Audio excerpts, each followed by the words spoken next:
നമസ്തേ, ഞാൻ പ്രിയ വേണുഗോപാൽ.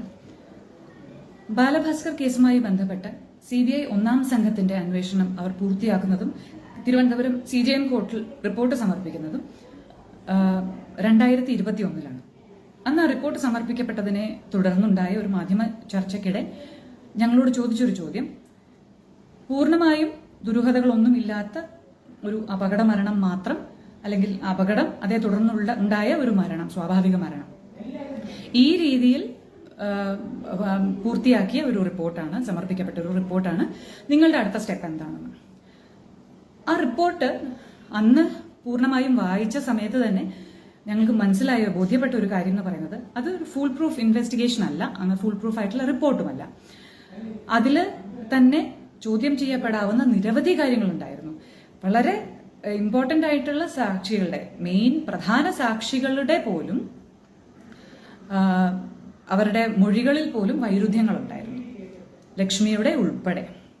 അപ്പൊ ഇതൊന്നും ചോദ്യം ചെയ്യപ്പെട്ടിട്ടില്ല. സ്റ്റേറ്റ്മെന്റ് എടുത്തിട്ടുണ്ട്, അതേ തുടർന്ന് എല്ലാം സ്വാഭാവികമായിട്ട് കണ്ടെത്തിയിട്ടുണ്ട്. അപ്പോൾ ആ കാര്യങ്ങൾ ഒക്കെ അവിടെ തന്നെ നിലനിർത്തിയിരിക്കുന്നതിനർത്ഥം ഈ കേസ് ഇനിയും മുന്നോട്ട് പോകാനുള്ള വകുപ്പുണ്ട് എന്നുള്ളത് തന്നെയാണ്.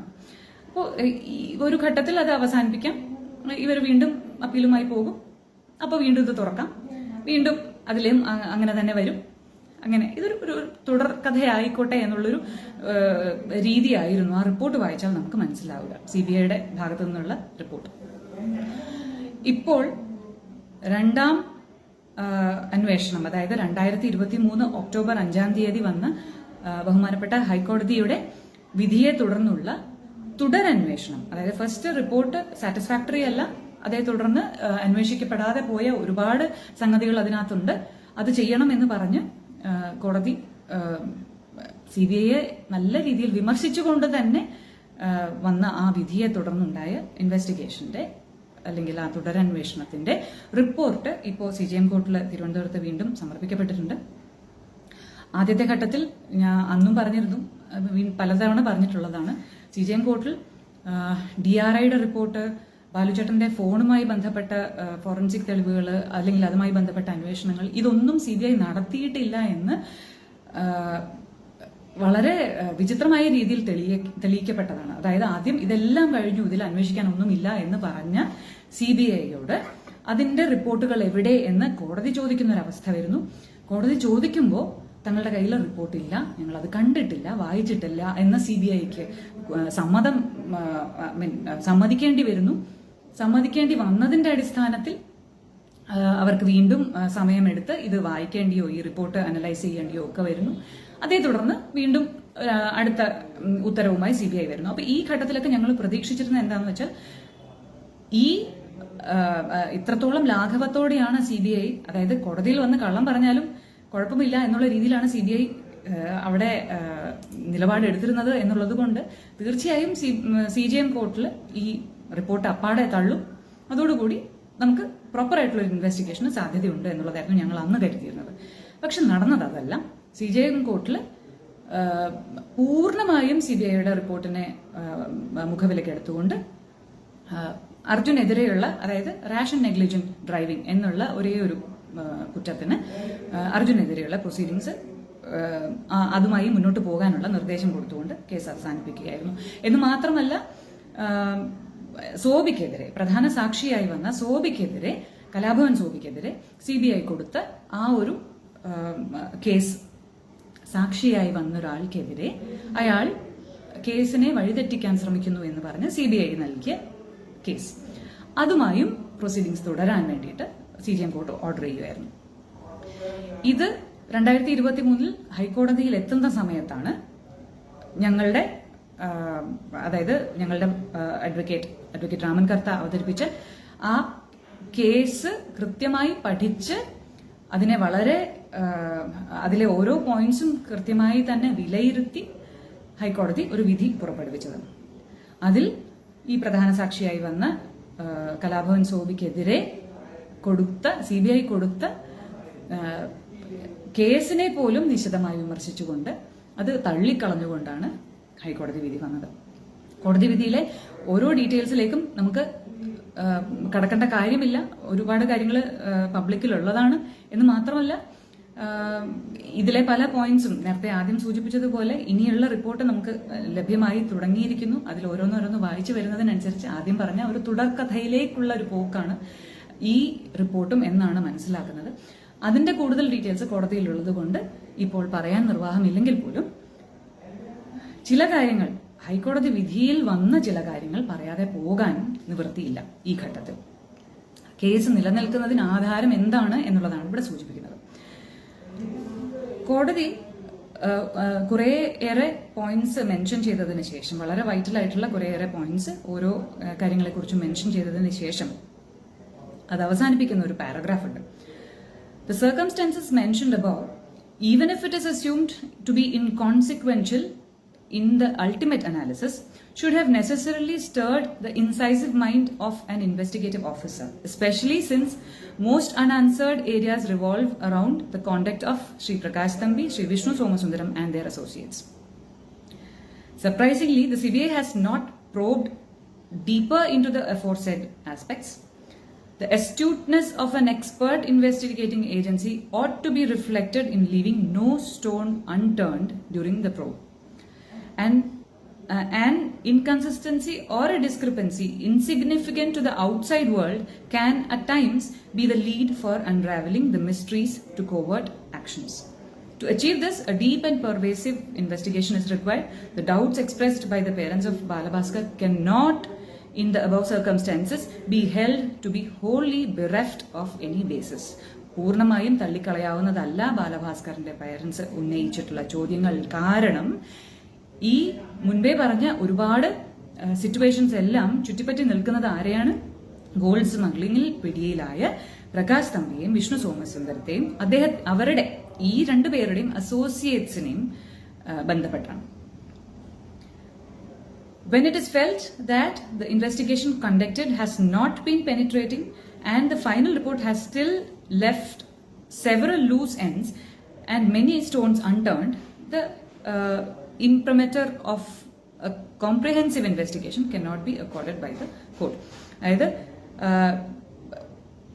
പല കാര്യങ്ങളിലേക്കും ഇനി സംശയങ്ങൾ നീളുന്ന രീതിയിൽ തന്നെയാണ് അത് ഉള്ളത്. അതുകൊണ്ട് നമുക്കത് സംശയങ്ങളെ തള്ളിക്കളയാൻ കഴിയില്ല. അതുകൊണ്ട് തുടർന്ന് അന്വേഷിക്കുക.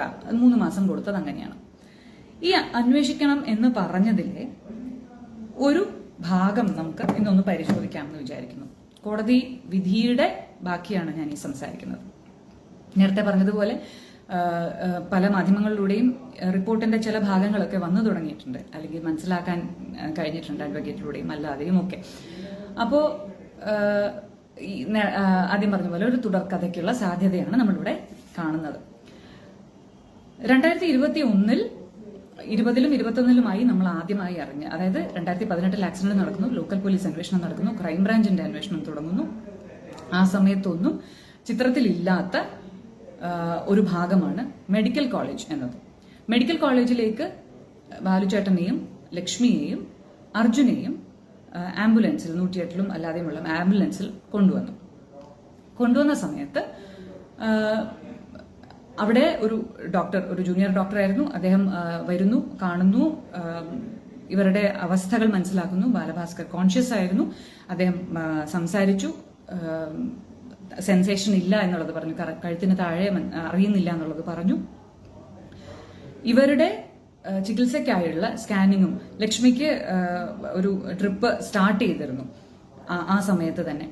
അപ്പൊ ഇത്രയും പ്രൊസീജിയർ ആരംഭിച്ചതിന്റെ തൊട്ടുപുറകെ അവർ സ്കാനിങ്ങിന് വേണ്ടിയിട്ടുള്ള ഒരുക്കങ്ങൾ തുടങ്ങി തിരിച്ചു വരുന്നതിനിടെ ബന്ധുക്കൾ ഈ ആൾക്കാരെ കൊണ്ടുപോയി. ബാലുചേട്ടൻ നല്ല ഡ്രൈവർ എന്നുള്ളത് അവിടെ ഡോക്ടർ ഫൈസൽ എന്നാണ് അദ്ദേഹത്തിന്റെ പേര്, ആ കണ്ട ആള്. അദ്ദേഹം കൃത്യമായിട്ട് പറയുന്നുണ്ട് ഡ്രൈവർ മറ്റേയാളായിരുന്നു എന്ന് അദ്ദേഹത്തിനോട് ബാലുചേട്ടൻ തന്നെ പറഞ്ഞ കാര്യം പറയുന്നുണ്ട്. ഇവിടെ നിന്ന് ഇദ്ദേഹം പറയുന്നത് ഡോക്ടർ ഫൈസലിന്റെ അന്നത്തെ മൊഴി, ഒരു മാധ്യമത്തിലാണ് ഡോക്ടർ ഫൈസൽ ആദ്യമായിട്ട് ഇക്കാര്യം പറയുന്നത്. ലോക്കൽ പോലീസോ അത് കഴിഞ്ഞ് വന്ന ക്രൈംബ്രാഞ്ചോ ഇവരുടെ മൊഴി രേഖപ്പെടുത്തിയിട്ടില്ല, ഡോക്ടേഴ്സിന്റെ മൊഴി രേഖപ്പെടുത്തിയില്ല, വൂണ്ട് സർട്ടിഫിക്കറ്റ് അവിടെ നിന്ന് വാങ്ങിച്ചിരുന്നില്ല. ഓർക്കണം, വളരെ വളരെ ക്രൂഷ്യൽ ആയിട്ടുള്ള ഒരു ആരോപണമായിരുന്നു അവിടെ നിന്നുള്ള ഡിസിഷൻ എന്നുള്ളത്, അനന്തപുരി ഹോസ്പിറ്റലിലേക്ക് പോയതിന്റെ ഡിസിഷൻ. അതേ ചൊല്ലി തന്നെ ഞങ്ങൾ ഉന്നയിച്ച ചോദ്യങ്ങൾക്ക് ഉത്തരം കണ്ടെത്തിയ ക്രൈംബ്രാഞ്ച് മെഡിക്കൽ കോളേജിലേക്ക് പോയിട്ട് തന്നെയില്ല, അവരുടെ മൊഴിയൊന്നും രേഖപ്പെടുത്തി തന്നെയില്ല. CBIയുടെ ഇതിലാണ്, അതായത് ക്രൈംബ്രാഞ്ചിന്റെ ഇതിൽ ഇതൊന്നും ചെയ്തിട്ടില്ല എന്ന് നമ്മൾ പറഞ്ഞതിന് ശേഷമാണ് CBIയുടെ കേസിൽ ഈ കാര്യങ്ങൾ വരുന്നത്. അപ്പോഴും ഡോക്ടർ ഫൈസൽ കൃത്യമായിട്ട് ആ മൊഴിയെല്ലാം കൊടുത്തിട്ടുണ്ടായിരുന്നു. ഡിസ്ചാർജ് അഗെയിൻസ്റ്റ് മെഡിക്കൽ അഡ്വൈസ് എന്നുള്ളത് രേഖപ്പെടുത്തിയാണ് റിപ്പോർട്ട് പിന്നീട് നൽകിയത്. അതായത് ഇവർ വരുമ്പോഴത്തേക്കും തന്നെ ആൾക്കാരെ മൂവ് ചെയ്ത് കഴിഞ്ഞിരുന്നു അനന്തപുരി ഹോസ്പിറ്റലിലേക്ക്. കൊണ്ടുപോയ ആളെ പറ്റി നമുക്ക് സംസാരിക്കാം. പ്രകാശ് തമ്പി. ഇതില് പ്രകാശ് തമ്പി എന്ന് പറയുന്ന വ്യക്തി ആരോടും കൺസൾട്ട് ചെയ്യാതെ, ബാലുചേട്ടന്റെ കുടുംബവുമായിട്ടോ ലക്ഷ്മിയുടെ കുടുംബവുമായിട്ടോ ഒന്നും കൺസൾട്ട് ചെയ്യാതെ അദ്ദേഹത്തിന്റെ തന്നെ തീരുമാനമായിട്ടാണ് അനന്തപുരി ഹോസ്പിറ്റലിലേക്ക് കൊണ്ടുപോയത്. ഇതേ ചുറ്റുപറ്റി കുറെ ഊഹാപോഹങ്ങൾ പിന്നീട് കൊണ്ടുവരാൻ ശ്രമിച്ചുവെങ്കിലും അതൊക്കെ ഫെയിലായി. ഇന്നലെ കഴിഞ്ഞ ദിവസം പറഞ്ഞ KSRTC ബസ് ഡ്രൈവർ അജി പോലും ഇക്കാര്യം എടുത്തിടാനൊന്നും ശ്രമിച്ചു. ബാലഭാസ്കർ അവിടെ റോഡിൽ കിടക്കുന്ന സമയത്ത് തന്നെ എന്നോട് പറഞ്ഞിരുന്നു അനന്തപുരിയിലേക്ക് എന്നെ കൊണ്ടുപോകണം എന്നൊക്കെ അദ്ദേഹം ഇങ്ങനെ എങ്ങും തൊടാതെ പറഞ്ഞതിന്റെ ഓഡിയോ ഒക്കെ എന്റെ പക്കലുണ്ട്. പക്ഷെ അതൊന്നും മൊഴിവാകേണ്ടി വന്നില്ലല്ലോ, കാരണം അദ്ദേഹം ആ ആളെ തന്നെ റിമൂവ് ചെയ്തിരുന്നല്ലോ കഴിഞ്ഞ ഇൻവെസ്റ്റിഗേഷന്റെ സമയത്ത്. അപ്പോ പ്രകാശ് തമ്പിയുടെ തീരുമാനമായിരുന്നു ഇങ്ങോട്ട് മാറ്റുക എന്നുള്ളത്. അതിന് കാരണം അദ്ദേഹം പറയുന്നത് ഏറ്റവും ബെസ്റ്റ് ട്രീറ്റ്മെന്റ് അവിടെയാണ് കിട്ടുക, അനന്തപുരിയിലാണ് കിട്ടുക എന്നുള്ളതാണ്. അപ്പോൾ അദ്ദേഹം ഞങ്ങളുടെ കുടുംബവുമായിട്ട് കൺസൾട്ട് ചെയ്തിട്ടില്ല, ഞങ്ങളുടെ കുടുംബത്തിൽ തന്നെ ഉണ്ടായിരുന്ന ഡോക്ടറുമായിട്ട് കൺസൾട്ട് ചെയ്തിട്ടില്ല. ഇങ്ങനെയുള്ള കാര്യങ്ങളെല്ലാം നമ്മൾ ഉന്നയിച്ചതാണ്, അത് ചർച്ചയായതുമാണ്. ഹോസ്പിറ്റലിൽ, അതായത് ആ ഹോസ്പിറ്റലിൽ ചൂസ് ചെയ്തതിന് കാരണം പ്രകാശ് തമ്പി എന്നോട് നേരിട്ട് പറഞ്ഞത്, ഹോസ്പിറ്റലിൽ വെച്ച് നേരിട്ട് പറഞ്ഞത്, അവിടെയുള്ള ഡോക്ടേഴ്സ്, മെയിൻ ഡോക്ടേഴ്സ്, ആ ഫാമിലി, ഡോക്ടർ മാർത്താണ്ഡൻപിള്ള, അദ്ദേഹത്തിന്റെ മക്കൾ 2 പേര്, doctor Anand and doctor Kamala ചേച്ചി, ആനന്ദ് ചേട്ടൻ, ഇവരുമായിട്ടൊക്കെ എനിക്ക് കുഞ്ഞിലേ മുതലുള്ള ബന്ധമാണ്. പിന്നെ അവിടെയുള്ള ഷെയർ ഹോൾഡർ ആയിട്ടുള്ള മറ്റൊരു വ്യക്തിയുടെ മകൻ എന്റെ ചൈൽഡ്ഹുഡ് ഫ്രണ്ടാണ്. അപ്പോൾ എനിക്ക് ഏത് സമയവും വളരെയധികം ആക്സസ് ഉള്ള ഒരു സ്ഥലമായതുകൊണ്ടാണ് ഞാൻ ഇങ്ങോട്ട് കൊണ്ടുവന്നത് എന്ന് അദ്ദേഹം എന്നോട് ഒരു സാഹചര്യത്തിൽ പറഞ്ഞിരുന്നു. കാരണം ഒരു ഘട്ടം എത്തിയപ്പോൾ എല്ലാവരും ചുമ്മാ ICUവിൽ കയറി ഇറങ്ങുന്നു എന്ന് അറിഞ്ഞതിന് ശേഷം ഞങ്ങൾ അതിന് വിലക്ക് ഏർപ്പെടുത്താൻ ശ്രമിച്ചിരുന്നു. അപ്പൊ ആ സമയത്ത് ബന്ധുക്കളായവർ മാത്രം കയറുക എന്നുള്ള ഫേസ് ഐഡന്റിഫൈഡ് ആയിട്ടുള്ള ലക്ഷ്മിയുടെയും അർജുന്റെയും ബാലുചേട്ടന്റെയും ഫേസ് ഐഡന്റിഫൈഡ് ആയിട്ടുള്ള ബന്ധുക്കൾ മാത്രം കയറുക എന്ന് പറഞ്ഞ ഒരു ഘട്ടത്തിലാണ് ഇത് കാരണം ഒരല്പം ഈഗോ ഹേർട്ടായ അതുകൊണ്ടായിരിക്കും തമ്പി ഇതൊക്കെ എന്നോട് പറഞ്ഞത്. ആ സമയം ഹോസ്പിറ്റലിൽ തന്നെയാണ്, ഈ ICU ഇറങ്ങി വരുന്ന സമയത്ത്, ഞങ്ങൾ ഡോക്ടേഴ്സുമായിട്ട് ചർച്ച ചെയ്തിട്ട് ഇറങ്ങി വരുന്ന സമയത്ത് തന്നെയാണ് ഇത് സംഭവിക്കുന്നത്. തമ്പി അങ്ങനെ ഒരു സ്വന്തം നിലയ്ക്ക് ഒരു തീരുമാനം എടുത്തു എന്ന് പറയുമ്പോഴും ഈ ഹോസ്പിറ്റലിന്റെ കാര്യത്തിൽ സംശയം വരാനുള്ള കാരണം എന്താണെന്ന് വെച്ചാൽ, ഇതൊരു കോർപ്പറേറ്റ് ഹോസ്പിറ്റലാണ്. അവിടെ സ്വാഭാവികമായിട്ടും ഒരു MLC വന്നാൽ, ഒരു മെഡിക്കൽ ലീഗൽ കേസ് വന്നാൽ പാലിക്കേണ്ട ചില കാര്യങ്ങളുണ്ട്. കൃത്യമായ സമയം രേഖപ്പെടുത്തണം, അവിടെ ഡ്രൈവർ ആരാണെന്നുള്ളത് രേഖപ്പെടുത്തണം, ഡ്രൈവേഴ്സിന്റെയും പാസഞ്ചേഴ്സിന്റെയും അവസ്ഥ എന്താണെന്നുള്ളത് അനലൈസ് ചെയ്യണം. അതായത് ബ്ലഡ് ടെസ്റ്റ് നടത്തണം, ബവൽ ടെസ്റ്റ് നടത്തണം, ഡ്രങ്കൺ ഡ്രൈവിംഗ് ആയിരുന്നോ എന്നുള്ളത് കൃത്യമായിട്ട് രേഖപ്പെടുത്തണം. ഇങ്ങനെയുള്ള ഒരുപാട് കാര്യങ്ങളുണ്ടല്ലോ. ഇതൊന്നും അവിടെ പാലിക്കപ്പെട്ടിരുന്നില്ല. അവിടെ ആദ്യം അറ്റൻഡ് ചെയ്ത ഒരു ഡോക്ടർ ഞങ്ങളുടെ പേഴ്സണൽ പരിചയമുള്ളത് കൊണ്ട് മാത്രം ഡോക്ടർ ടു ഡോക്ടർ കോൺവെർസേഷനിൽ പറഞ്ഞതാണ് 4:10 മോളെ കൊണ്ടുവന്നു എന്നുള്ളത്. ഈ 4:10 എന്നുള്ളത് പിന്നീട് രേഖകളിലേക്ക് വന്ന സമയത്ത്, അതായത് വിവാദങ്ങളൊക്കെ വന്നതിന് ശേഷം രേഖകളിലേക്ക് വന്ന സമയത്ത് സമയം മാറുകയുണ്ടായി. അപ്പോൾ അവസാനമുള്ള രേഖയിൽ മറ്റൊരു സമയമാണ്. ഈ കഴിഞ്ഞ ദിവസം ഞാൻ പറഞ്ഞിരുന്നല്ലോ, 3:30 ഇതേപ്പറ്റി അറിഞ്ഞ ആളുകളുണ്ട്. കുഞ്ഞിനെ ഹോസ്പിറ്റലിലേക്ക് കൊണ്ടുവരുന്ന സമയത്ത് ഇമ്മീഡിയറ്റ്ലി ഇത് ആരാണ്, ആരുടെ കുഞ്ഞാണ്, ഇതൊന്നും അറിവില്ല. എന്നിട്ട് പോലും അതങ്ങനെ തന്നെ അറിഞ്ഞ ആൾക്കാർ 3:30 ശേഷം 4 മണിക്കുള്ളിൽ തന്നെ അറിഞ്ഞ, അല്ലെങ്കിൽ 4-5 മുന്നേ അറിഞ്ഞ ആൾക്കാർ മറ്റുള്ളവരുണ്ട്, ഫ്രണ്ട്സ് ഒക്കെ ഉണ്ട് എന്നുള്ളതും മൊഴികളിലുണ്ട്. 3:30 ആദ്യത്തെ കോൾ എന്നൊക്കെ പറഞ്ഞുള്ള കാര്യങ്ങളൊക്കെ ഉണ്ട്. അപ്പോൾ ഈ 4:10 എന്നുള്ള രേഖ അത് മാറി അത് കഴിഞ്ഞിട്ട് കുറച്ചുകൂടെ ലേറ്റ് ആയിട്ടുള്ള ഒരു സമയമായി. അത് കഴിഞ്ഞിട്ട് വീണ്ടും അതിലും മാറ്റങ്ങൾ വന്നിട്ടുണ്ട്. ചോദ്യം ചെയ്യാതെ നിവൃത്തി ഉണ്ടായിരുന്നില്ല ഞങ്ങൾക്ക് ഈ മാറ്റങ്ങളെ കുറിച്ച്. അതുപോലെ ICUവിൽ എല്ലാവരും കയറി ഇറങ്ങുന്നുണ്ടായിരുന്നു. അന്ന് ഇദ്ദേഹത്തിന് പരിചയമുള്ള ഈ പ്രകാശ് തമ്പിക്ക് പരിചയമുള്ള ഒരു ഡോക്ടർ കൽപ്പന, അവരവിടെയല്ല ജോലി ചെയ്തിരുന്നത്. Sushruta medical college, Sushruta clinic എന്ന് പറഞ്ഞിട്ട് പോത്തൻകോട് അവരൊരു ക്ലിനിക്ക് നടത്തുന്നുണ്ട്. അപ്പോൾ അവിടെയുള്ള ഡോക്ടറാണ്. പക്ഷെ അവർക്ക് ഇവിടെ നല്ല ഹോൾഡ് ഉള്ളതുകൊണ്ട് അവർ വഴി കുറേയേറെ പേർ ICUവിൽ കയറുന്നുണ്ടായിരുന്നു എന്നുള്ളതായിരുന്നു ഞങ്ങളുടെ ആദ്യ ദിവസങ്ങളിലെ ഇൻഫർമേഷൻ. ഇത് തമ്പിയും ഞങ്ങളോട് പറഞ്ഞ കാര്യമാണ്. അവർക്കറിയാം, അവർ വഴി ഉണ്ട്, ഞങ്ങൾക്ക് ആക്സസ് ഉണ്ട് എന്നുള്ളത്. പക്ഷെ ഇത് കഴിഞ്ഞിട്ട് ഇതെല്ലാം മാറി. ഇവരാരും ആ രീതിയിലൊന്നും ശ്രമിച്ചിട്ടില്ല, അങ്ങനെ ആരും പോയിട്ടില്ല എന്നൊക്കെയായി കാര്യങ്ങൾ. അപ്പോൾ അതവിടെ നിൽക്കട്ടെ. തമ്പി ഹൈക്കോടതി വിധിയിൽ എടുത്തു പറഞ്ഞ 3-4 പോയിന്റ്സ് ഉണ്ട്. അതിലൊന്ന്, തമ്പി ഈ അപകടം നടക്കുന്നതിന്റെ തലേ ദിവസം 24-ാം തീയതി രാത്രി ആകാശ് ഷാജി എന്ന് പറഞ്ഞൊരു വ്യക്തിയുമായി ദീർഘനേരം സംസാരിച്ചിട്ടുണ്ട്. ഏകദേശം ഒരു 8.5 മിനിറ്റ്. ആ രാത്രി ആകാശ് ഷാജി എന്ന് പറയുന്ന ജിത്തു എന്ന് പറയുന്ന വിഷ്ണു സോമസുന്ദരത്തിന്റെ കസിൻ വിഷ്ണുവിനോടൊപ്പം ദുബായിലാണ്. അപ്പൊ ഈ ആകാശ് ഷാജിയോട്, അതായത് ഈ ആകാശ് ഷാജി എന്ന് പറയുന്ന ജിത്തു എന്ന് പറയുന്ന ആൾ ഗോൾഡ് സ്മഗ്ലിംഗ് കേസിൽ ഒരു മിഡിൽമാൻ ആണ്. ദുബായ് ബേസ്ഡ് ആയിട്ട് വർക്ക് ചെയ്യുന്ന ഒരു മിഡിൽമാൻ ആണ് ആകാശ് ഷാജി എന്ന് പറയുന്ന ഈ ജിത്തു. ബാലുചേട്ടന്റെ ചുറ്റും ഉണ്ടായിരുന്നു ആ ഒരു കാലയളവിൽ എന്നുള്ളതിന് ഒരു തെളിവ് നമുക്കുണ്ടായിരുന്നത്, ബാലുചേട്ടൻ പ്രളയ സമയത്ത് സൺ ഹോംസിന്റെ മുമ്പിൽ നിന്ന് ഒരു ലൈവ് വീഡിയോ ചെയ്തിട്ടുണ്ടായിരുന്നു. ആ ലൈവ് വീഡിയോ ചെയ്യുന്ന സമയത്ത് ബാലുചേട്ടന്റെ ചുറ്റും ഈ സാധനങ്ങൾ കൊണ്ടുപോകുന്നതുമായി ബന്ധപ്പെട്ട കാര്യങ്ങളൊക്കെ നടക്കുന്നുണ്ട്. കളക്ഷൻ പോയിന്റ് ആയിട്ടാണ് സൺ ഹോംസ് അദ്ദേഹം പറയുന്നത് അതിനകത്ത്. അപ്പോൾ ബാലുചേട്ടൻ പറയുന്നതിൽ ഒരു നമ്പർ ബാലുചേട്ടൻ കാണാതെ പറയുന്നുണ്ട്. അത് തമ്പിയുടെ നമ്പറാണ്. രണ്ടാമതൊരു നമ്പർ വിഷ്ണുവിനോട് ചോദിച്ചിട്ട് പറയാൻ പറയുന്നുണ്ട്. വിഷ്ണു പറഞ്ഞു കൊടുക്കുന്നുണ്ട്, അത് കാണിക്കുന്നുണ്ട്. അത് ജിത്തുവിന്റെ നമ്പറാണ്. ഈ സമയത്ത് തന്നെ ജിത്തു എന്ന് പറയുന്ന ഒരാൾ പുറകെ മിന്നിമായുന്നുണ്ട്. ബാലുചേട്ടന്റെ ലൈവ് വിഷ്വൽസ് കണ്ടാൽ അറിയാം. അപ്പൊ ഈ ജിത്തു ആണ് ദുബായിലെ മിഡിൽമാൻ ആണ് എന്ന് പറയുന്നത്, വിഷ്ണുവിന്റെ കസിനാണ്. അപ്പൊ ഈ ജിത്തുവുമായി ജിത്തു എന്ന ആകാശ് തമ്പിയുമായി ആകാശ് ഷാജിയുമായി പ്രകാശ് തമ്പി എന്തിന് ഇത്ര നേരം സംസാരിക്കണം, അതും 24-ാം തീയതി രാത്രി? ഈ ചോദ്യം വ്യക്തമായിട്ട് കോടതി ചോദിച്ചിട്ടുണ്ട്. അതിനുള്ള ഉത്തരങ്ങൾ ഇത്തവണത്തെ റിപ്പോർട്ടിൽ ഉണ്ട് എന്നുള്ളത് നമുക്കറിയാം. അത് എങ്ങനെ വരും എന്നുള്ളത് അറിയാൻ ക്യൂരിയോസിറ്റിയോട് കൂടി തന്നെയാണ് ഞങ്ങൾ കാത്തിരിക്കുന്നത്.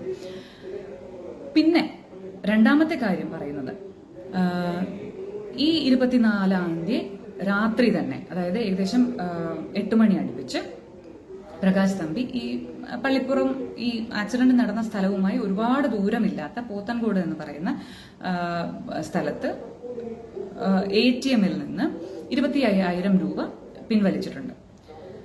അപ്പൊ അത് തമ്പി പറഞ്ഞത് മറ്റാവശ്യങ്ങൾക്കാണ്. കാരണം ഇവരുടെ പ്രകാശ് തമ്പിയുടെ ഭാര്യ ഈ സുശ്രുത ക്ലിനിക്കിൽ അഡ്മിറ്റഡ് ആയിരുന്നു, അവരുടെ ഗൈനക് റിലേറ്റഡ് ഇഷ്യൂസിന് വേണ്ടി, ചികിത്സയ്ക്ക് വേണ്ടിയിട്ട്. അപ്പോൾ അതിനുവേണ്ടി എടുത്ത പണമാണ്, അതിനുവേണ്ടി വിഡ്രോ ചെയ്ത പണമാണ്.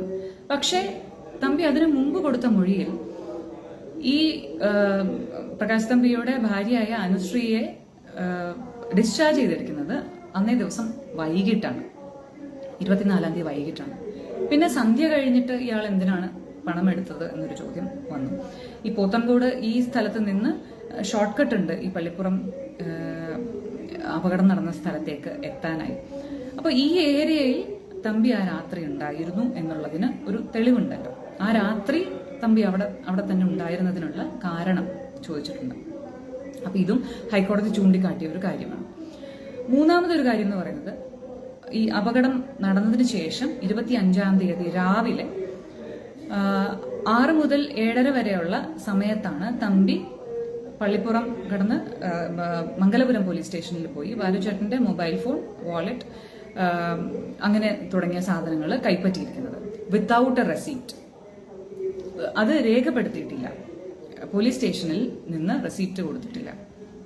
അപ്പോൾ അങ്ങനെ ആരുമല്ലാത്ത ഒരാൾക്ക് പോലീസ് സ്റ്റേഷനിൽ നിന്ന് എങ്ങനെയാണ് സാധനം കിട്ടുക എന്നുള്ളത് ന്യായമായുമുള്ള സംശയമാണല്ലോ. കുടുംബാംഗമല്ല എന്നുള്ള നിലയിൽ കുടുംബാംഗങ്ങൾ ആരും കൂടെയില്ല, തമ്പിയും ഒരു സ്ത്രീയും എന്നാണ് അതില് പോലീസുകാരന്റെ ആ കോൺസ്റ്റബിളിന്റെ മൊഴി. പക്ഷെ അവിടെയും തമ്പി അതേക്കുറിച്ച് പറഞ്ഞിരിക്കുന്നത് 9 മുതൽ 10 മണി വരെ ആ ഗ്യാപ്പിലാണ്, ആ സമയത്താണ് ഞാൻ പോയി കളക്ട് ചെയ്തത്, സാധനം ഫോണും വാലറ്റും കളക്ട് ചെയ്തതെന്നാണ് തമ്പി പറഞ്ഞിരുന്ന സ്റ്റേറ്റ്മെന്റ്. അത് ഈ CDRുമായി താരതമ്യം ചെയ്യുമ്പോൾ, തമ്പിയുടെ ബാലുചേട്ടന്റെ ഫോണിന്റെ CDRുമായി താരതമ്യം ചെയ്യുമ്പോൾ പൊരുത്തപ്പെടുന്നുണ്ടായിരുന്നില്ല. അതാണ് ഹൈക്കോടതി എടുത്തു ചോദിച്ചത്. അതെങ്ങനെ വരും, തമ്പിക്ക് എങ്ങനെ കൈമാറാൻ കഴിയും, റെസിപ്റ്റ് ഇല്ലാതെ എങ്ങനെ കൊടുക്കാൻ കഴിയും? തമ്പിയുടെ മൊഴി പ്രകാരമുള്ള 9 to 10 അല്ല, CDR പ്രകാരമുള്ള സമയം 6 to 7:30 ആണ്. പോലീസുകാരന്റെ മൊഴിയിലും 6 to 7:30 ഒരാളും വണ്ണമുള്ള ഒരാളും ഒരു സ്ത്രീയും വന്നാണ് സാധനങ്ങൾ കളക്ട് ചെയ്തതെന്ന് പറഞ്ഞു. തികച്ചും അപരിചിതരായിട്ടുള്ള ആൾക്കാരാണ് ബാലുചേട്ടന്റെ ഏറ്റവും വൈറ്റൽ ആയിട്ടുള്ള 2 സാധനങ്ങൾ, വാലറ്റും ഫോണും വന്ന് കളക്ട് ചെയ്തിരിക്കുന്നത്. പോലീസിനെ സംബന്ധിച്ചിടത്തോളം ഒരു തരത്തിലും അക്സെപ്റ്റ് ചെയ്യാൻ കഴിയാത്ത, സമ്മതിച്ചിരിക്കാൻ പാടില്ലാത്ത ഒരു കാര്യമാണ്. അതെങ്ങനെ സംഭവിച്ചു എന്നുള്ളത് നമുക്കറിയില്ല. അത് ഹൈക്കോടതി കൃത്യമായി ചൂണ്ടിക്കാണിച്ചിട്ടുണ്ട്. ഇത് സംശയിക്കത്തക്കതായി ഇതിലൊന്നും ഇല്ല എന്ന് CBI ഓരോ തവണയും പറയാനുണ്ടായ കാരണം അത് തമ്പി പറഞ്ഞു ഇന്ന ആവശ്യത്തിന് വേണ്ടിയിട്ടാണ്. തമ്പിയുടെ കയ്യിൽ ഉണ്ടായിരുന്നു എന്ന് എല്ലാവർക്കും അറിയാം. ലക്ഷ്മി ചേച്ചിയുടെ കുടുംബത്തിനറിയാം, ബാലുചേട്ടന്റെ കുടുംബത്തിനറിയാം, സുഹൃത്തുക്കൾക്കറിയാം. അപ്പൊ അതിലൊന്നും അസ്വാഭാവികതയില്ല എന്നാണ് തമ്പി പറഞ്ഞു വെച്ചത്. അത് മുഖവിലയ്ക്ക് എടുത്തുകൊണ്ടാണ് CBI അന്ന് അന്വേഷണം അവസാനിപ്പിച്ചത്. പക്ഷെ ഹൈക്കോടതിയെ സംബന്ധിച്ചിടത്തോളം അതങ്ങനെ വിട്ടുകളയാൻ കഴിയുന്ന ഒരു കാര്യമല്ല. കാരണം പ്രകാശ് തമ്പി പിന്നീട് ഒരു ഗോൾഡ് സ്മഗ്ലർ ആണ് എന്ന് തിരിച്ചറിയപ്പെട്ടിരുന്നു. ഒരു കാര്യം കൂടെ ഉള്ളത്, ജിഷ്ണു എന്ന് പറയുന്ന വ്യക്തി, പൂന്തോട്ടം ലതയുടെ മകനായ ജിഷ്ണു എന്ന വ്യക്തി തലേദിവസം രാത്രി പ്രകാശ് തമ്പിയുടെ വീട്ടിലുണ്ടായിരുന്നു. ഒരു രസകരമായ എപ്പിസോഡാണ് എന്ന് ഞാൻ കഴിഞ്ഞ ദിവസം സൂചിപ്പിച്ചിരുന്നു ജിഷ്ണുവിന്റെ കാര്യം. കാരണം ജിഷ്ണു എന്ന് പറയുന്ന ആൾ ഓസ്ട്രേലിയയിൽ എന്തോ പ്രീ മെഡിക്കൽ കോഴ്സ് എങ്ങാണ്ട് ചെയ്യുകയാണ് എന്നൊക്കെയാണ് പറഞ്ഞിരുന്നത്. അത് കഴിഞ്ഞ് അവിടെ നിന്ന് എറണാകുളത്ത് വന്നു, തൃശ്ശൂർ വന്നു. 23-ാം തീയതി മുഴുവൻ അയാളുടെ CDR പ്രകാരം തൃശ്ശൂരിൽ തന്നെയുണ്ട്. 23-ാം തീയതി രാത്രി അർദ്ധരാത്രിയോടുകൂടി അയാൾ തൃശ്ശൂരിൽ നിന്ന് തിരുവനന്തപുരത്തേക്ക് പുറപ്പെടുന്നു. നോക്കൂ, ഈ ജിഷ്ണുവിന്റെ അമ്മയാണ് വടക്കുംനാഥ ക്ഷേത്രത്തിലുള്ള കാര്യങ്ങളെല്ലാം ഇവർക്ക് വേണ്ടി അറേഞ്ച് ചെയ്യുന്നത്, ബാലുചേട്ടനും ലക്ഷ്മിക്കും കുഞ്ഞിനും വേണ്ടി അറേഞ്ച് ചെയ്യുന്നത്. പക്ഷെ ജിഷ്ണു ഇത് പൊരുത്തക്കേടുകൾ വരുന്ന വിധം ഒന്ന് ആലോചിക്കണം. അതായത് ജിഷ്ണു 24-ാം തീയതി രാത്രി അവിടെ നിന്ന് പുറപ്പെട്ട്, 23-ാം തീയതി മിഡ് നൈറ്റ് അവിടെ നിന്ന് പുറപ്പെട്ട് 24-ാം തീയതി വെളുപ്പിനെ ഒരു 7:15 കൂടി തിരുവനന്തപുരത്ത് എത്തുന്നു. തമ്പിയെ വിളിക്കുന്നു, തമ്പിയുടെ വീട്ടിലേക്ക് പോകുന്നു. ബാലുചേട്ടനും കുടുംബവും 8 മണി അടുപ്പിച്ച് തിരുവനന്തപുരത്ത് നിന്ന് തൃശ്ശൂരേക്ക് പോകുന്നു. അതായത് ജിഷ്ണുവിന്റെ അമ്മ തന്നെ അറേഞ്ച് ചെയ്ത കാര്യങ്ങൾ അറ്റൻഡ് ചെയ്യാൻ വേണ്ടിയിട്ട്. ഈ ജിഷ്ണു വന്നതിന് കാരണം പറഞ്ഞത് മെഡിക്കൽ അഡ്മിഷനുമായി ബന്ധപ്പെട്ട് ഇയാൾ ഒരുപാടടുത്ത് ഈ പ്രീ മെഡിക്കൽ കോഴ്സ് ചെയ്തു. ഇയാളുടെ പഠനാവശ്യത്തിനായി ബാലുചേട്ടൻ ഒരുപാട് കാശ് മുടക്കിയിട്ടുണ്ട്, ഒരുപാട് പ്രാവശ്യം കൊടുത്തിട്ടുണ്ട്. റഷ്യയിൽ പോയി എന്ന് പറയുന്നു, ഓസ്ട്രേലിയയിൽ പോയി എന്ന് പറയുന്നു. ഇതിനൊക്കെ ബാലുചേട്ടന്റെ കയ്യിൽ നിന്നും കാശ് വാങ്ങിയിട്ടുണ്ട്. ഇതെല്ലാം അറിയുന്ന ഒരുപാട് പേരുണ്ട്. അതൊക്കെ രേഖാമൂലമാണോ അക്കൗണ്ട് ട്രാൻസ്ഫർ ആണോ എന്നുള്ളതും ഒന്നും തൊട്ടിട്ടില്ലാത്ത വിഷയമാണ്, അതൊന്നും അന്വേഷിച്ചിട്ടില്ലാത്ത വിഷയമാണ്. കൊടുത്ത 10 ലക്ഷം രൂപ തിരിച്ചു തന്നു. ഇത് മാത്രമാണ് സ്ഥിരമായി കേൾക്കുന്ന പല്ലവി. പക്ഷെ അല്ലാതെ തന്നെ ഒരുപാട് തുക ഇയാൾക്ക് വേണ്ടിയിട്ട് തന്നെ ചെലവാക്കിയിട്ടുണ്ട്, കൊടുക്കേണ്ടി വന്നിട്ടുണ്ട് എന്നുള്ളത് അറിയുന്ന കാര്യമാണ്. ബാലുചേട്ടന്റെ അച്ഛനും അറിയുന്ന കാര്യമാണ്, ബാലുചേട്ടൻ തന്നെ പറഞ്ഞു. അപ്പൊ ഇയാള് വന്ന് തിങ്കളാഴ്ച രാവിലെ അല്ലെങ്കിൽ ഈ 25-ാം തീയതി രാവിലെ തന്നെ അയാൾക്ക് എവിടെയോ കുറെ പേപ്പേഴ്സ് സമർപ്പിക്കാനുണ്ടെന്നോ അല്ലെങ്കിൽ അവിടെ നിന്ന് ആരോടോ എൻക്വയറി ചെയ്യാനുണ്ടെന്നോ ഒക്കെ പറഞ്ഞാണ് ഇയാൾ വരുന്നത്. വന്ന ആൾ തമ്പിയുടെ കൂടെ തന്നെയുണ്ട്, തമ്പിയുടെ കൂടെ രാത്രിയുണ്ട്. അങ്ങനെയാണ് ലതയുടെ കോൾ ജിഷ്ണുവിന് ആദ്യം വരുന്നത്. 4:15 കഴിഞ്ഞിട്ട് അപകടം നടന്നു എന്നുള്ളത് ജിഷ്ണു വഴി തമ്പി അറിയുന്നു. അങ്ങനെയാണ് പിന്നെ കാര്യങ്ങൾ നടക്കുന്നത്. അപ്പോ ഈ ജിഷ്ണു എന്ന് പറയുന്ന ആള് എന്തിനു വന്നു, എങ്ങനെ വന്നു എന്നുള്ളതൊക്കെ വലിയ ചോദ്യങ്ങളാണ്. കലാഭവൻ സോബി എന്ന സാക്ഷി ആദ്യം മീഡിയയിലൂടെ സംസാരിച്ച് തുടങ്ങിയ സമയത്ത് പറഞ്ഞൊരു കാര്യം, കലാഭവൻ സോബി എന്ന് പറയുന്നത് ഒരു കൃത്യമായി തന്നെ കോടതി നിരീക്ഷിച്ച മറ്റൊരു കാര്യമായതുകൊണ്ട് അദ്ദേഹവുമായി ബന്ധപ്പെട്ടുള്ള കാര്യങ്ങൾ കൃത്യമായി തന്നെ കോടതി നിരീക്ഷിച്ചൊരു കാര്യമായതുകൊണ്ട് അത് മറ്റൊരു വീഡിയോയിൽ പറയാം. എന്നിരുന്നാലും ഇതൊന്ന് സൂചിപ്പിക്കട്ടെ. കലാഭവൻ സോവി പറഞ്ഞതിൽ ഒരു കാര്യമുണ്ടായിരുന്നു. കാറ് മുന്നോട്ട് എടുക്കുന്ന സമയത്ത് സൈഡിലൂടെ വണ്ണമുള്ള ഒരാളും ബർമുടയും ടീഷർട്ടാണ് തോന്നുന്നു ധരിച്ചിരിക്കുന്ന ഒരു ഫ്രഞ്ച് ബിയർഡുള്ള ഒരു കൊച്ചു പയ്യനും തുഴഞ്ഞു പോകുന്നുണ്ടായിരുന്നു എന്നാണ്. അതായത് വണ്ടിയിൽ നിന്ന് ഇറങ്ങി തന്നെ വണ്ടി സ്റ്റാർട്ടാക്കാതെ തന്നെ തുഴഞ്ഞു പോകുന്നത് കണ്ടിരുന്നു, ധൃതി വെച്ച് പോകുന്നത് പോലെ കണ്ടിരുന്നു എന്ന് കലാഭവൻ സോവി പറയുന്നുണ്ട്. ആ സമയത്ത് ന്യായമായും നമുക്ക് തോന്നുന്ന ഒരു ശരീരപ്രകൃതമാണ്, നമുക്ക് ഒന്ന് സിമിലാരിറ്റി പറയാവുന്ന ശരീരപ്രകൃതമാണ് തമ്പിയുടെയും ജിഷ്ണുവിന്റെയും. ഇവർ ഒരുമിച്ചായിരുന്നു രാത്രി മുഴുവൻ. പക്ഷെ അന്ന് CDR പ്രകാരം ഇതൊന്നും ഇല്ല, ഇവരില്ല എന്നൊക്കെ പറഞ്ഞാണ്, ആ സ്ഥലത്തില്ലായിരുന്നു അല്ലെങ്കിൽ ഇവിടെ അല്ലായിരുന്നു എന്നൊക്കെ പറഞ്ഞാണ് ഇവരുടെ എന്താ പറയുക അവരുടെ ആ പ്രസൻസിനെയൊക്കെ മാറ്റിമറിച്ചത്. പക്ഷെ ഈ CDR പ്രകാരം തന്നെ സമയം എന്താണെന്നുള്ളതിനെ കുറിച്ച് അപ്പോഴും ധാരണയില്ല എന്നുള്ളത് ഒന്നുകൂടി പറയട്ടെ. അപകടത്തിന്റെ കൃത്യമായ സമയം അല്ലെങ്കിൽ സോബി അവരെ കണ്ടു എന്ന് പറയുന്ന സമയത്തെക്കുറിച്ചൊന്നും കൃത്യമായ ധാരണ ഇപ്പോഴുമില്ല. കാരണം നേരത്തെ പറഞ്ഞ പോലെയുള്ള ഒരുപാട് കൺഫ്യൂഷൻസ് ഉണ്ട്. എവിടെയാണ് ഈ ഇടപെടലുകൾ വന്നത്, കൃത്യമായിട്ട് ഏത് സ്ഥലത്താണ് ഈ ഇടപെടലുകളൊക്കെ നടന്നിരിക്കാൻ സാധ്യത എന്നുള്ളതിനെ കുറിച്ച് ഒരുപാട് ചോദ്യങ്ങൾ ഇപ്പോഴും നിലനിൽക്കുന്നുണ്ടല്ലോ, കൺഫ്യൂഷൻസ് ഒരുപാട് നിലനിൽക്കുന്നുണ്ടല്ലോ. അപ്പൊ ഈ ജിഷ്ണുവിന്റെ അന്ന് രാത്രി തന്നെയുള്ള വരവ് എന്ന് പറയുന്നത് ഒരു വലിയ ചോദ്യമാണ്. അതും തമ്പിയുടെ കൂടെ. അടുത്ത ദിവസം മുതൽ തമ്പിയുടെ കൂടെ തന്നെ ഇയാളുണ്ട് താനും. തമ്പി നേരത്തെ 25-ാം തീയതി തന്നെ വാലറ്റും പേഴ്സും കളക്ട് ചെയ്തു എന്ന് പറഞ്ഞല്ലോ. ബാലഭാസ്കറിന്റെ കുടുംബമായി അല്ലെങ്കിൽ ബാലഭാസ്കറിന്റെയും കുടുംബത്തിന്റെയും ഭാഗമായി ലക്ഷ്മിയുടെ അനിയൻ പ്രസാദ് ഈ ബാക്കി സാധനങ്ങൾ കൈപ്പറ്റിയിരിക്കുന്നത് 29-ാം തീയതി മാത്രമാണ്, വിത്ത് എ റെസീപ്റ്റ്. അവിടെ കൃത്യമായ നടപടിക്രമം നടന്നിട്ടുണ്ട്. അപ്പൊ അതിൽ വെറുതെ സൂചിപ്പിച്ചിട്ടുണ്ട് ഇന്ന സാധനങ്ങൾ തമ്പി കൊണ്ടുപോയിട്ടുണ്ട്.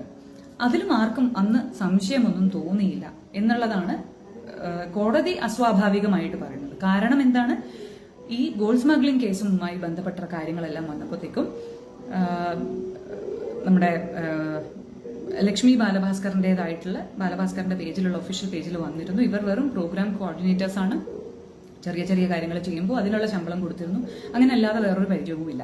അപ്പൊ അങ്ങനെ ഒരു തേർഡ് പാർട്ടിക്ക് ഈ സാധനങ്ങൾ കൈമാറിയതിൽ അസ്വാഭാവികത ഇല്ലേ എന്നുള്ളത് ന്യായമായുള്ളൊരു ചോദ്യം ഞങ്ങൾക്കുണ്ടായിരുന്നത് തന്നെയാണ് കോടതിയും ചോദിച്ചത്. അപ്പോൾ നേരത്തെ പറഞ്ഞല്ലോ, ഞങ്ങൾക്ക്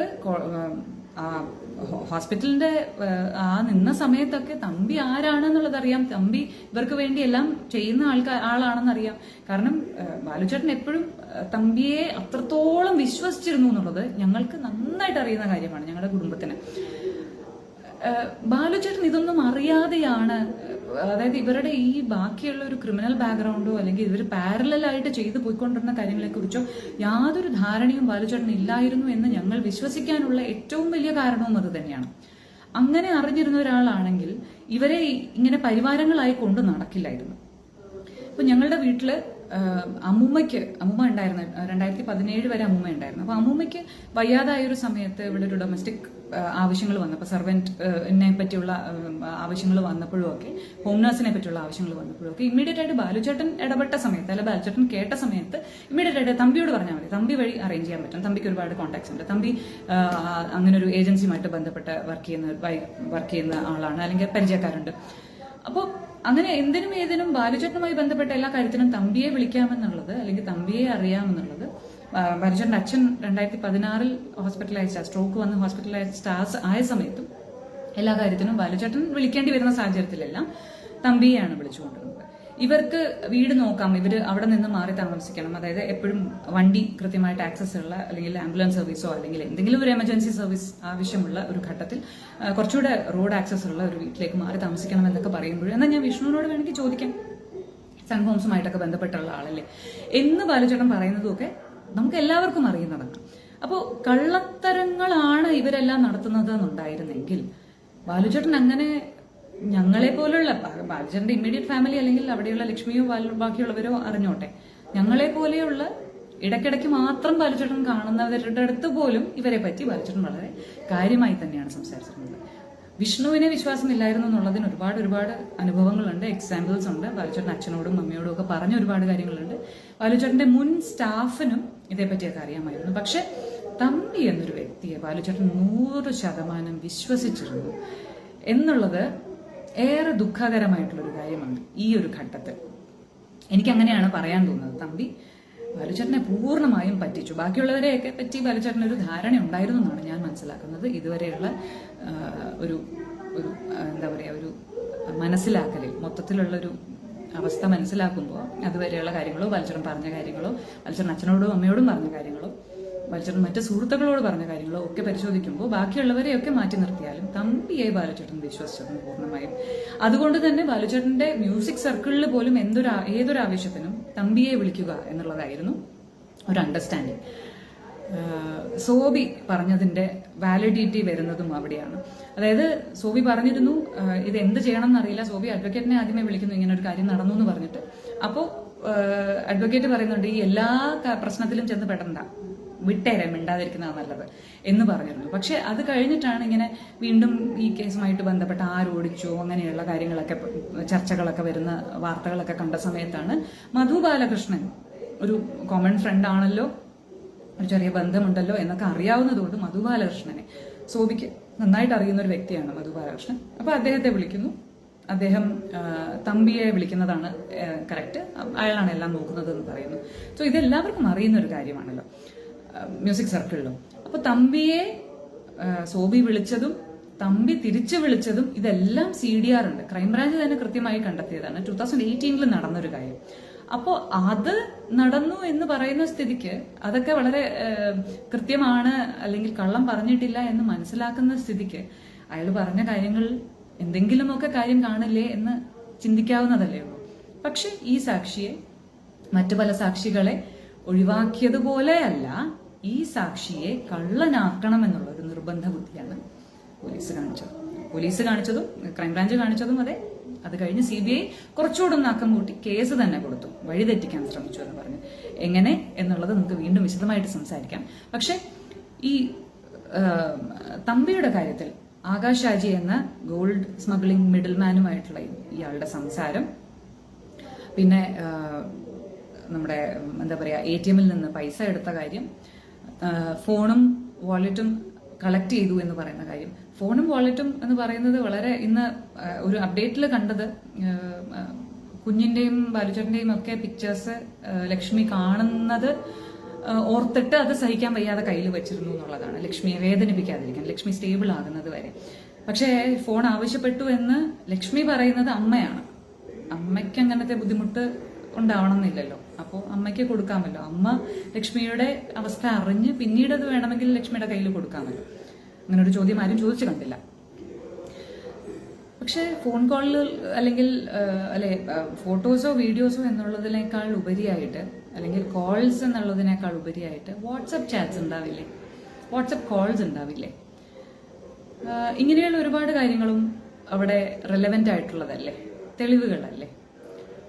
അപ്പോൾ തമ്പിക്ക് അവിടെ എന്തെങ്കിലും ഉദ്ദേശങ്ങൾ ഉണ്ടായിരുന്നോ?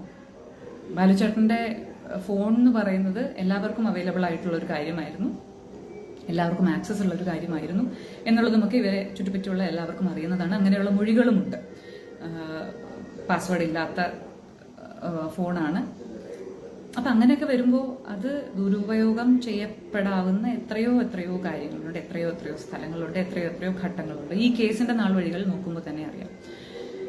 ഞാനിവിടെ പറയുന്നത് ഒരു ഇൻവെസ്റ്റിഗേഷൻ സ്റ്റോറിയല്ല, ഞങ്ങളുടെ ഇൻവെസ്റ്റിഗേഷൻ സ്റ്റോറി ഒന്നുമല്ല. കോടതിയിൽ സമർപ്പിക്കപ്പെട്ട രേഖകളെ ബേസ് ചെയ്തിട്ടുള്ള ചോദ്യങ്ങളാണ്. ഇതൊക്കെ കോടതിയിലല്ലേ പറയേണ്ടതെന്ന് വെച്ചാൽ, കോടതിയിൽ സമർപ്പിക്കപ്പെട്ട റിപ്പോർട്ടിൽ വന്ന പ്രശ്നങ്ങളെ കുറിച്ച് ഞങ്ങൾ ചോദ്യം ചെയ്യുമ്പോഴെല്ലാം അതിനെ തൂത്ത് അല്ലെങ്കിൽ മായ്ച്ചു കളയുന്ന ഒരു അവസ്ഥ വരുമ്പോൾ പബ്ലിക് എങ്കിലും അറിയണ്ടേ. കാരണം സോബി കള്ളം പറഞ്ഞു എന്നുള്ളതിന് ഞങ്ങൾ ഉത്തരം പറയേണ്ടി വന്നു. ബാലുചേട്ടൻ വണ്ടി ഓടിച്ചു എന്ന് ആദ്യം പറഞ്ഞ സമയത്തും ഞങ്ങൾ ഉത്തരം പറയേണ്ടി വന്നു. ഗോൾഡ് സ്മഗ്ലേഴ്സിന്റെ പേര് വന്ന സമയത്ത് ബാലഭാസ്കറിന്റെ പേര് വലിച്ചടിക്കുന്നു എന്നുള്ളതിനും ഞങ്ങൾ ഉത്തരം പറയേണ്ടി വന്നു.